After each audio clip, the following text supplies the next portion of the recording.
আসসালামু আলাইকুম সুপ্রিয় শিক্ষার্থীবৃন্দ, আশা করি আপনারা সবাই ভালো আছেন। আজকে আমরা অর্ডিনারি সাবজেক্টের চ্যাপ্টার 3Gর এক্সাম্পল 12 নিয়ে আলোচনা করব। তো এখানে বলছে সমাধান করো X dy by dx plus Y equal to Y square ln X. এটা আমাদেরকে সমাধান করতে বলছে। প্রশ্ন 13, 17, 18 চলে আসছে, খুবই ইম্পর্টেন্ট। তো এখন প্রশ্নটা সলিউশন করব। তো প্রথমে লিখব দেওয়া আছে X dy by dx plus Y equal to Y square ln X. এখন আমরা জানি বাইনারি সমীকরণ আকারে এখানে ডিওয়াই বাই ডিএক্স অর্থাৎ এখানে কোনো কিছু থাকবে না, অর্থাৎ প্রথমে আমরা এখানে এটাকে এক্স দ্বারা ভাগ করব, ঠিক আছে। আচ্ছা, এরপর এখানে এই সমীকরণকে Y to the power N দ্বারা ভাগ করে রৈখিক অন্ত সমীকরণ আনতে হবে। এরপর আমরা কি করব, Y to the power N, N মানে কি ওয়াই স্কোয়ার, এখানে যা থাকবে এই যে এখানে, ঠিক আছে। অর্থাৎ এখানে যে ওয়াইয়ের যে একটা অংশ থাকবে, এখানে কিউ মানে কিউ অফ এক্স, অর্থাৎ ওয়াই অংশ বাদে যা থাকবে এটা হলো কিউ অফ এক্স, ঠিক আছে, মানে ওয়াই অংশ বাদে। তো যাই হোক, আমরা এখানে Y to the power N অর্থাৎ এখানে ওয়াই কিউব থাকতে পারে, অন্য কিছু থাকতে পারে, ওটা দ্বারা ভাগ করব। আশা করি ক্লিয়ার। তো প্রথমে এখানে কোনো কিছু রাখা যাবে না, তাহলে আমি অংশটা ভাগ করব। আচ্ছা, যাই হোক না কেন, তাহলে আমরা এখানে পাশে লিখে দিব যে এক্স ওয়াই স্কোয়ার দ্বারা ভাগ করে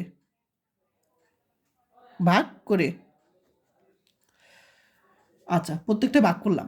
এখন ভাগ করে দেখো, এটা এটা কাটাকাটি যায়, ওয়ান বাই ওয়াই স্কোয়ার অংশটা থাকে, আবার এখানে কাটাকাটি করে ওয়ান বাই এক্স ওয়াই থাকে, আবার এখানে কাটাকাটি করে ln X divide by X থাকে। এখন কিন্তু তোমার কিউ অফ এক্স অর্থাৎ এক্সের ফাংশন, সরি হ্যাঁ, এক্সের ফাংশন হলো কিউ অফ এক্স, অর্থাৎ এখানে এক্স যুক্ত অংশ থাকবে শুধু। তাহলে এটা হলো তোমার কিউ অফ এক্স। আগে কিন্তু কিউ অফ এক্স ছিল না, ওয়াই অংশ ছিল, তাই আমাদের নিয়ম কি এখানে কিউ অফ এক্স রাখতে হবে, ঠিক আছে। আচ্ছা, এখন আচ্ছা আশা করি বুঝতে পারছো। তাহলে এক্স ওয়াই স্কোয়ারটা ভাগ করে এরকম পেয়েছি আমরা, কাটাকাটি করে এরকম পেয়েছি। এখন আমাদের কাজ, এখন মূল পয়েন্টে কাজ করবো, সেটা হলো আমাদের এখানে যে অংশটা আছে, ঠিক আছে, অর্থাৎ পি অফ এক্স, তোমাদের দেখাই দিই, এই যে পি অফ এক্স, এক্সের ফাংশন বাদে যা থাকবে এখানে কি থাকবে, এফ ও ওয়াই থাকবে, অর্থাৎ ওয়াইয়ের ফাংশন, ঠিক আছে। তাহলে এক্সের ফাংশন হলো এফ অফ এক্স, তাহলে এখানে এফ অফ এক্স বলি পি অফ এক্স, বোঝানো পি অফ এক্স। তাহলে এখানে পি অফ এক্স কোনটা বলো তো, ওয়ান বাই এক্স হলো পি অফ এক্স, এবং তার সাথে যেটা থাকবে ওয়াই যুক্ত অংশ সেটা হলো কি এফ অফ ওয়াই, ওয়াইয়ের ফাংশন, অর্থাৎ এফ অফ ওয়াই মান কি এখানে ওয়ান বাই ওয়াই, আর এখানে তোমার কি পি অফ এক্স হলো ওয়ান বাই এক্স। আচ্ছা, আর এখানে কি অফ এক্স হলো, অর্থাৎ এক্সের ফাংশন হলো কি লন এক্স বাই এক্স, ঠিক আছে। আর এখানে দেখো, এখানে যে ওয়াইয়ের ফাংশন, সেই ওয়াইয়ের ফাংশনটা এখানে রাখতে হবে, অর্থাৎ এখানে বানাতে হবে। তাহলে আমরা এখানে বানাবো, এখানে বুঝিয়ে দিই। তাহলে আমরা কি করব, ওয়ান বাই ওয়াই অর্থাৎ ডিডি এক্স, এখানে আমরা ওয়ান বাই ওয়াই অর্থাৎ এখানে এফ ওয়াই, এফ ওয়াই মানে কি ওয়ান বাই ওয়াই এখানে, তাহলে ওয়ান বাই ওয়াইকে আমরা লিখতে পারি, এভাবে লিখতে পারি ওয়ান বাই ওয়াইকে। এখন আমরা এটাকে অন্তরীকরণ করি x to the power n এর সূত্র অনুসারে, ঠিক আছে। তাহলে এটা এক্স, এটা পাওয়ার এন মনে করি, তাহলে এন এক্স, এটাকে ওয়াইকে এক্স মনে করবো, এন মাইনাস ওয়ান, ক্লিয়ার। এখন এটাকে এক্স ধরে কাজ করছে, এটাকে আবার অন্তরীকরণ করবো। এখন মাইনাস এটাকে আমরা লিখতে পারি ওয়াই, লিখতে পারি minus one by Y square dy by dx লিখতে পারি। আচ্ছা, তাহলে দেখো, তাহলে এখানে অংশটাকে, এই যে অংশটা, তাহলে এই অংশটাকে আমরা কি এখানে এভাবে লিখতে পারি। এখানে একটা মাইনাস ছিল, আমি এই জিনিসটা একটু তোমাদের বুঝিয়ে দিই ভালো করে, এই পরবর্তীটা আমি বুঝিয়ে দিই তোমার। এখন দেখো এখানে 1/y আছে, এখানে 1/y আছে, তাহলে অর্থাৎ এফ অফ ওয়াই এটা, তাহলে এখানে আমাদের এফ অফ ওয়াই কি রাখতে হবে। এখন এফ অফ ওয়াইকে আমরা এটাকে অন্তরীকরণ করব, ঠিক আছে। এফ অফ ওয়াই অন্তরীকরণ করে পেয়েছি আমরা -1/y² dx পেয়েছি। তাহলে এখানে কিন্তু মাইনাস আছে আর এখানে কিন্তু মাইনাস নাই, তাহলে এই প্রত্যেকটাকে মাইনাস দিয়ে গুণ করবো আমরা, ঠিক আছে। তাহলে এই প্রত্যেকটাকে মাইনাস দিয়ে গুণ করবো,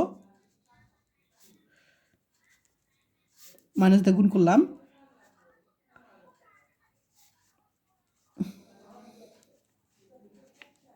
প্রত্যেকটাকে মাইনাস দিয়ে আমরা কী করবো, গুণ করব। আচ্ছা, এখন মাইনাস দিয়ে গুণ করার পর আমাদের এখন এইটার পরিবর্তে আমরা কি লিখতে পারি, এটার পরিবর্তে আমরা এই অংশটা লিখতে পারি, তাই না। এখন লিখে দিই ddx লিখতে পারি, এটুকুর পরিবর্তে -1/x, এটাকে আমরা লিখতে পারি এভাবে equal to -ln x dx। আশা করি সবাই বুঝতে পারছো, তাহলে আমাদের এই আকারে চলে আসছে, ঠিক আছে। অর্থাৎ এখানে এফ অফ ওয়াই অংশটা এখানে এফ অফ ওয়াই হবে, দেখো এখানে যা এখানে তা। তারপর P of x, P of extra হলো তোমার এক্সের ফাংশন। আবার কিউ অফ এক্স অর্থাৎ এবার কি তোমার এক্স যুক্ত অংশ, অর্থাৎ এই পুরোটা হলো কিউ অফ এক্স। এখন এরকম যদি আমরা পেয়ে যাই আমাদের কাজ শেষ। এখন ইহা একটি এফ অফ ওয়াই, অর্থাৎ এখানে যে থাকবে সেই ক্রমের এক ক্রমের রৈখিক অন্তর সমীকরণ হবে, ঠিক আছে। অর্থাৎ এখানে আমরা যে ক্রমটা পাবো সেটা হবে ওই সমীকরণের রৈখিক অন্তর সমীকরণ। তাহলে আমরা এখানে লিখবো, এখানে ইহা একটি তোমার কি এখানে কি বেশি ওয়াই ইনভার্স এত এর এক ক্রমের রৈখিক অন্তর সমীকরণ।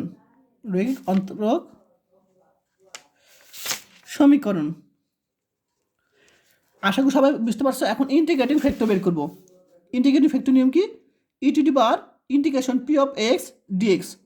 এখন পি অফ এক্স কোনটা, তোমার ওয়াই অংশ বাদে বাকি যে এক্স অংশ সেটা হলো তোমার পি অফ এক্স, ঠিক আছে। তাহলে আমরা এখানে বাকিটা এখান থেকে বুঝিয়ে দিই ইন্টিগ্রেটিং ফ্যাক্টর। তাহলে এখানে আমরা পি অফ এক্সের মান কি পেয়েছি দেখো তো এখান থেকে আমরা, তাহলে এখান থেকে আমার পি অফ এক্স হলো যে -1/x, এটা তোমার পি অফ এক্স, মানে এফ অফ ওয়াই অংশ বাদে যে অংশ সেটা থাকবে তোমার পি অফ এক্স, এই যে। তাহলে পি অফ এক্স এটাকে আমি লিখতে পারি এইটুকু পি অফ এক্স এবং ডিএক্স। এরপর আমরা জানি যে ইন্টিগ্রেশন 1/x কি ইন্টিগ্রেশন করলে কী হবে, লন এক্স, আর মাইনাস তো সামনে আসেই। এখন এখানে কিন্তু -1 আছে, আমরা একটা সূত্র জানি যে হলো লন এক্স, মানে এনটা উপরে চলে আসে লন x⁴n, আর লন x⁴n মানে কি এন লন এক্স, একই কথা। তাহলে আমরা এখানে -1টা উপরে চলে আসলো। এখন ই আর লন দুইটাই কি বিপরীত, অর্থাৎ কাটাকাটি করে, আচ্ছা পরবর্তী কাটাকাটি করি, এক্স ইনভার্স মানে 1/x, এখন ই আর লন দুটো উল্টা, তাহলে কাটাকাটি করে 1/x থাকবে শুধু, ঠিক আছে। এখন নির্ণয় সমাধান। তো নির্ণয় সমাধানের নিয়ম হলো তোমার এইখানে আমরা যে ক্রমটা পেয়েছি অর্থাৎ এফ অফ ওয়াই, সেটা সাথে আমরা যে ইন্টিগ্রেটিং ফ্যাক্টর পেয়েছি সেটা কী হবে, গুণ হবে এ পাশে। তারপর ইন্টিগ্রেশন কিউ অফ এক্স, অর্থাৎ এই পাশে যা থাকবে এক্স অংশ সেটা বসাবো, তারপর ইন্টিগ্রেটিং ফ্যাক্টর বসাবো, ডিএক্স প্লাস সি বসাবো। তাহলে আমরা কী করলাম, এই ইন্টিগ্রেটিং ফ্যাক্টরটা বসিয়ে দিলাম 1/x এবং যে ক্রমের 1/y ক্রমের equal to integration Q of X মান কত, -ln x/x।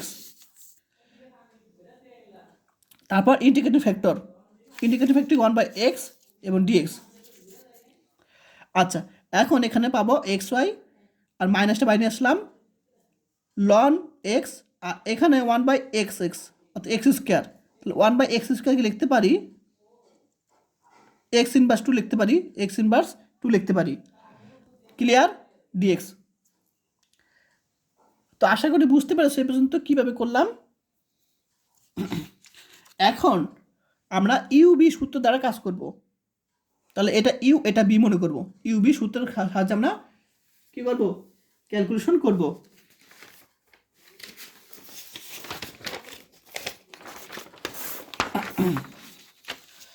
তাহলে ইউবি একটা সূত্র আছে, আমি তোমাদের এখানে লিখে দিই। ডিএক্স এর সূত্র হলো ইউ রেখে বিকে ইন্টিগ্রেশন করব, minus integration d dx U integration V dx dx, এটা তোমার সূত্র। তাহলে এটাকে আমরা ইউ মনে করবো, এটা বি মনে করবো আমরা। ঠিক আছে, এটা লেখা দেখানো জাস্ট বোঝানোর জন্য। তাহলে ইউ রেখে দিলাম, বিকে ইন্টিগ্রেশন করলাম, মাইনাস ইউকে আমরা অন্তরীকরণ করলাম লন এক্স, বিকে ইন্টিগ্রেশন করলাম ডিএক্স। আচ্ছা, ক্লিয়ার? এখন এটাকে আমরা x to the power n এর সূত্র অনুসারে কাজ করব। তাহলে x to the power n+1 minus ln এক্সকে অন্তরীকরণ করলে 1/x, আর এটাকে ইন্টিগ্রেশন করলে x to the power n+1 আর এখানে ডিএক্স থাকে প্লাস সি। এখানে প্লাস সি দিলাম কারণ কি আমরা ইন্টিগ্রেশন করছি, এটাকে আমরা ইন্টিগ্রেশন করছি, তা আমরা ইন্টিগ্রেশন দুর্ভোগ দিলাম। আচ্ছা, এখন এটাকে আমরা -2 + 1 অর্থাৎ -1, আর এটাকে লিখতে পারি এক্স ইনভার্স হয়, এক্স ইনভার্স লিখতে পারি 1/x লিখতে পারি। তারপরে এখানে কি -1 মাইনাস দিলাম, আর এটাকে লিখতে পারি এক্স ইনভার্স মানে 1/x ডিএক্স। এখন এখানে যা আছে তাই করলাম, এটা এক্স গুণ করলাম, মাইনাস মাইনাসে প্লাস, এটাকে লিখতে পারি এক্স ইনভার্স 2 লিখতে পারি ডিএক্স।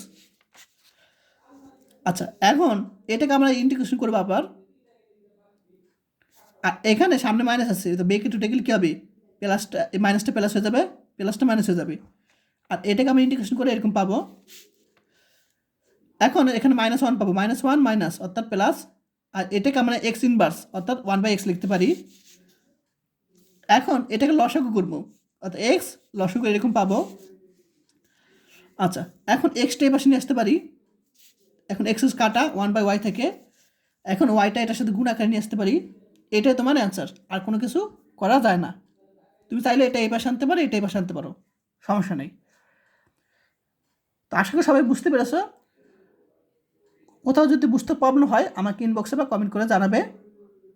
তোমরা যদি রেসপন্স করো তাহলে বুঝতে পারবো যে তোমরা ক্লাসটা দেখেছো, এবং ভুল বুঝতে প্রবলেম হলেও আমাকে অবশ্যই জানাবে।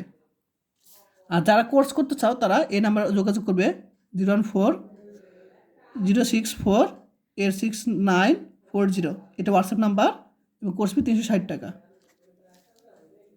আর যারা এখন আমার ইউটিউব চ্যানেলটি সাবস্ক্রাইব করে নাই, এখনই করে রাখো আরও বেশি বেশি ক্লাস পাওয়ার জন্য।